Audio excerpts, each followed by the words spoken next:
हर साल ज़्यादातर student light का टेस्ट फेल कर देते हैं। वजह ये नहीं कि वो उनको तैयारी करने नहीं आती, मसला ये है कि वो ऐसी स्ट्रेटजी या टेक्निक का इस्तेमाल नहीं करते जिनके जरिए इस टेस्ट को पास किया जाए। ये एक ऑर्डिनरी एग्जाम नहीं होता, लाइक जैसे आप मैट्रिक में, इंटर में आपने वो एग्जाम दिए होते हैं, सेम वैसा बिल्कुल नहीं होता। ये एक ऐसा एक कॉम्पिटिशन बेस्ड एग्जाम होता है जिसमें आपको 50% मार्क्स गेन करने होते हैं। लेकिन यहाँ पे जब मेन इशू जब आता है, जब स्टूडेंट का इंटेलेक्चुअल लेवल जो है वो परखा जाता है। अब होता क्या है, मोस्ट ऑफ स्टूडेंट जिनके अच्छे मार्क्स होते हैं, जो अच्छी प्रोग्रेस दिखा रहे होते हैं इंटर में, मैट्रिक में, वो एक रट्टा बेस के ऊपर चल रहे होते हैं। वो चीज़ों को याद करते हैं और वैसे जाके इम्प्लीमेंट कर देते हैं, चीज़ों को वापसी वहाँ पर लिखना शुरू कर देते हैं। लेकिन असल उनके लिए प्रॉब्लम वहीं पे स्टार्ट होती है जब वो उस टेस्ट को प्रैक्टिकली, उस टेस्ट के अंदर जो उनसे चीज़ें पूछी जाती हैं डिफरेंट ऑफ तरह की, तो उसमें वो फेल हो जाते हैं। उन बेचारों को यही नहीं पता होता कि पेपर को प्रिपेयर किस तरह करना है, पेपर में अपीयर किस तरह से होना है। लेकिन घबराइए मत, अगर तो आप इस पेपर को पहली अटेम्प्ट में क्लियर करना चाहते हैं तो अगले चंद मिनटों में आप समझ जाएंगे कि एग्जैक्टली आपको करना क्या है। वेल, अस्सलाम वालेकुम, मेरा नाम साहिब है और आज की इस वीडियो में मैं आपको बताने वाला हूँ कि how to pass latest. Video शुरू करने से पहले मैं आपको बता दूं कि यहाँ पे रियलिटी क्या है। लैट का जो टेस्ट है ना, वरना रियलिटी क्या है, लैट का जो टेस्ट है ना, ये हार्ड वर्क से नहीं। अगर इस टेस्ट में आप डिफरेंट और टेक्निक, स्ट्रेटेजीज और स्मार्ट वर्क जान गए, या पेपर को मैनेज करना जान गए, इसमें टाइम को मैनेज करना जान गए, तो ये चीज 100% श्योर है, तो आप इस टेस्ट में 70% तक मार्क गेन कर सकते हैं। जब तक आप इस टेस्ट के ग्राउंड्स के बारे में नहीं समझेंगे ना, आपको इस टेस्ट में कुछ भी समझ नहीं आने वाला। तो चलते हैं इसके बेसिक की तरफ। अब ये टेस्ट जो है ना, ये 100 मार्क्स का होता है, जिसमें आपको 50 मार्क्स लेने होते हैं। लेकिन ट्विस्ट यहीं पे शुरू होता है। अब ये टेस्ट 100 मार्क्स का तो होता ही है, लेकिन ये है कि साथ साथ ये टेस्ट दो हिस्सों में मुश्तमिल होता है। एक हिस्सा जो होता है सब्जेक्टिव पार्ट का और दूसरा ऑब्जेक्टिव में। अब जो सब्जेक्टिव पार्ट में ऐसे का और पर्सन स्टेटमेंट का पार्ट होता है। अब ऐसे में जो लोग सबसे ज्यादा गलतियां ये करते हैं कि वो जस्ट कॉपी पेस्ट करते हैं, वही उसी किस्म के ऐसे लिखते हैं जो कि उन्होंने 10th में, इंटर में अपने वो याद किए होते हैं ऐसे वगैरह, और वही उनके सेम टॉपिक होते हैं। जस्ट कोई क्रिएटिविटी उसमें शो नहीं हो रही होती और कोई उसमें उन्होंने कोई खास ऐसी वैल्यू ऐड नहीं की होती जिसकी वजह से एग्जामिनर उन्हें वो नंबर मार्क्स दे सके। और नंबर 2 पे आता है हमारा पर्सन स्टेटमेंट। और पर्सन स्टेटमेंट में क्या होता है कि लोगों को यहाँ पर जो बड़ी कन्फ्यूजन क्रिएट हो जाती है वो ये कि उन्हें यही नहीं समझ आ रही होती कि लिखना क्या है। अब लिखने क्या है, इसका मतलब ये है कि आपको वहाँ पर पर्सन स्टेटमेंट जब लिखने बैठते हैं तो आपको अपनी राय देनी होती है। पर्सन स्टेटमेंट का जो बेसिक मतलब है वो यही है कि आपकी जाती राय। जब मिसाल के तौर पर आपको किसी पेन के ऊपर वो लिखने का कहता है पर्सन स्टेटमेंट, तो आपको उसके ऊपर अपनी जाती राय लिखनी है कि आपका माइंड सेट उसके बारे में क्या कहता है। ये चीज़ आपके अपने आप को एक्सप्लोर करने में वहाँ पे बहुत ज़्यादा हेल्प करती है। ये चीज़ शो करवाती है कि आप कितना, आपका इंटेलेक्चुअल लेवल कितना बड़ा। अब उसके बाद हमारे दूसरे सेकंड पार्ट पे आया था जाके 75 मार्क्स का, और बहुत ही ज्यादा ये इंपॉर्टेंट है। अब इनकी प्रिपरेशन करते हुए स्टूडेंट जो बड़ी बड़ी गलतियां करते हैं वो ये होती हैं कि ऑब्जेक्टिव पार्ट में होता किस तरह से है, जो हमारे एमसीक्यूज आए होते हैं उसमें उन एमसीक्यूज के सारे आंसर्स को ना बहुत ज्यादा रिलेटेबल बनाया होता है। इंटर वाला और मैट्रिक वाला सीन यहाँ पे बिल्कुल नहीं होता कि समांतर जो 3 एमसीक्यूज हैं वो गलत होते हैं और बाकी एक उनमें सही आपने लगाना होता है, ऐसा नहीं होता।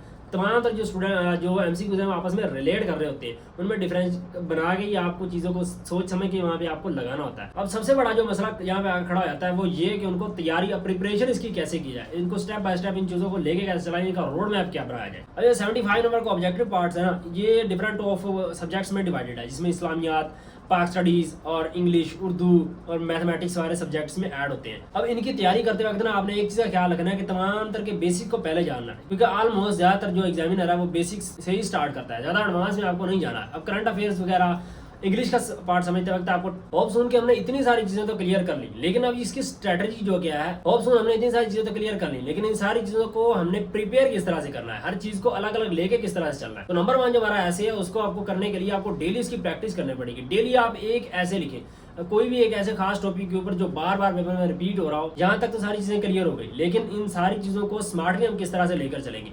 बेहतर ये होगा, इन चीज़ों को बेहतर यही होगा कि इन चीज़ों को याद करने की बजाय ना आप उसको लिखें। लिखने से आपकी नंबर 1 लिखने से ये होगा कि आपकी वोकैबुलरी तेज होगी। और यहाँ पर एक चीज़ का ख्याल आप लाजमी रखें कि हर चीज़ को आपने अलग अलग से प्रिपेयर करना है, सारी चीज़ों को मिक्स नहीं करना। अगर तो आप इंग्लिश की स्टडी कर रहे हैं तो इंग्लिश की रखें, उर्दू को अलग रखें, और बाकी इस्लामियात, एथिक्स, इन सारी चीज़ों को अलग अलग रखेंगे तो ही इनमें बेटर जो है आप परफॉर्म कर पाएंगे। जाहिर सी बात है, ये पेपर आपने पहली बार देना होता है तो पास पेपर में आप ऐसे को देख के उनको दोबारा लिख सकते हैं। तो यूँ आप प्रैक्टिस करके एक अच्छा ऐसे परफॉर्म कर सकते हैं। ऐसे और पर्सन स्टेटमेंट के ऊपर मेरी नेक्स्ट वीडियो आने वाली है, तो चलिए पर्सन स्टेटमेंट के बारे में। पर्सन स्टेटमेंट को करने के लिए जितना सिंपल उसको रखेंगे उतने ज़्यादा उसमें मार्क्स आने के चांसेस ज़्यादा है। और इन दोनों चीज़ों में ना आपने कोई किसी किस्म की कटिंग नहीं करनी।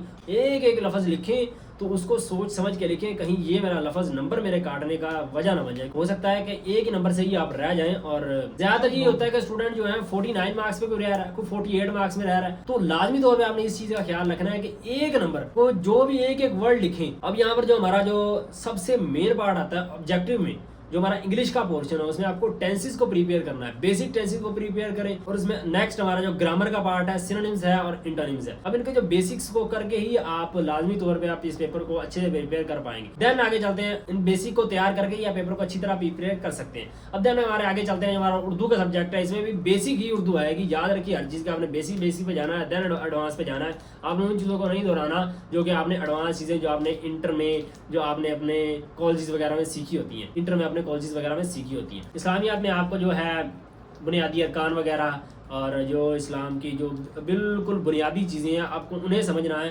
वो इस्लामियात की वही सारी चीज़ें दोबारा इसमें दोहराई जाएंगी जो कि हर साल आपने उनमें पढ़ा होता है, और होप सुना आप इसमें अच्छे मार्क्स भी गेन कर लेंगे। हमारा जो आगे जो मेन जो हमारा पोर्शन आता है वो आता है हमारा पाक स्टडीज़ का। पाक स्टडीज़ में आपको कॉन्स्टिट्यूशन ऑफ पाकिस्तान और पाक स्टडीज़ में constitution of Pakistan, different of dams के नाम और ये सारी चीज़ें आपको लाजमी आनी चाहिए। डिफरेंट ऑफ ट्रीटीज़ लाइक सिंतास मादा, और इस टाइम जो करंट अफेयर्स में जो चीज़ें जो चल रही हैं वो भी लाजमी तौर पे इसमें पूछी जा सकती हैं। एग्जामिनर के ऊपर होता है वो पेपर किस तरह का बनाता है। अब जनरल नॉलेज का जो है ना केस, ये बहुत ही डिफरेंट है। इसमें करंट अफेयर्स, जनरल नॉलेज वगैरह बहुत सारी चीज़ें पूछी जाती हैं।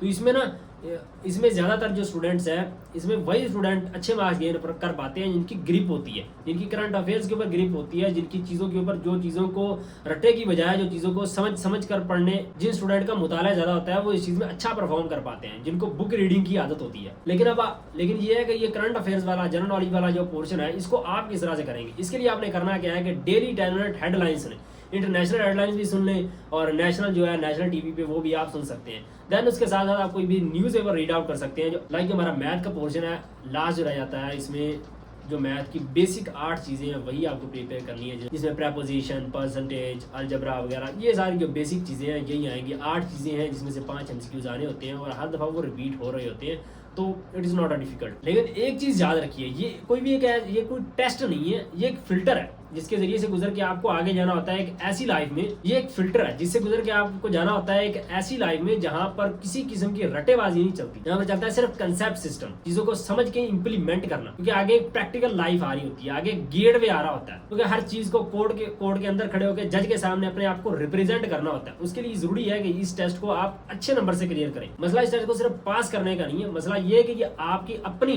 कैपेबिलिटीज है उन्हें शो करता है कि आप कितनी महारत रखते हैं। अगर तो आप यहाँ तक आ गए हैं और आपने मेरा चैनल सब्सक्राइब नहीं किया तो सब्सक्राइब जल्दी से कर दीजिए। और होप सुन ये वीडियो आपके लिए हेल्पफुल रही होगी, आपके लिए यही वीडियोस आती रहेंगी। तो खुदा हाफिज़।